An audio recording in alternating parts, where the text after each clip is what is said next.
জুমার দিন সকালবেলা ফজরের নামাজের পর থেকে ফেরেশতারা যতগুলো মসজিদে জুমা অনুষ্ঠিত হয় ওই মসজিদে ঢোকার প্রতিটা দরজার মধ্যে দাঁড়িয়ে থাকে। কারা কারা আগে আগে জুমার নামাজ পড়ার জন্য মসজিদে যায়, প্রত্যেকের নামগুলো একটা জান্নাতের রেজিস্ট্রি খাতার মধ্যে তুলে নেয়। এই নামগুলো স্পেশালি আল্লাহর কাছে পাঠানোর জন্য। সুবহানাল্লাহ কইবেন না? ডানে বায়ে সামনে পেছনে যতগুলো দরজা, প্রতিটা দরজায় ফেরেশতারা বসে থাকে। কে আগে আসলো নাম তুলে দেয়। তুলতে তুলতে তুলতে তুলতে খতিব সাহেব যখন খুতবা দেওয়ার জন্য মিম্বারে যেয়ে বসে যায়, ফেরেশতারা তাদের খাতা বন্ধ করে তারাও খতিব সাহেবের সামনে জুমার খুতবা শোনার জন্য বসে যায়। পড়েন সুবহানাল্লাহ।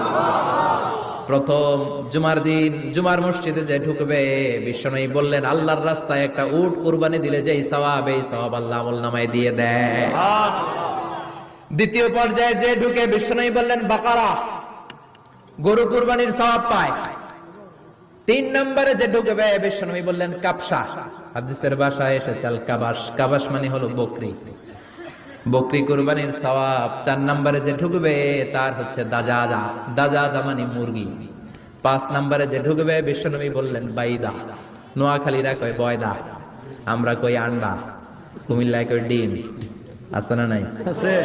এক দেশের কত ভাষা, এক দেশের গালি আরেক দেশের বুলি। যেটা আমরা বলি ডিম, কোথাও বলে আন্ডা, কোথাও বলে বয়দা। তো এই বয়দা আল্লাহর রাস্তায় দান করে দিলে যেই সওয়াব, পঞ্চম ব্যক্তি ওই সওয়াব পাবে।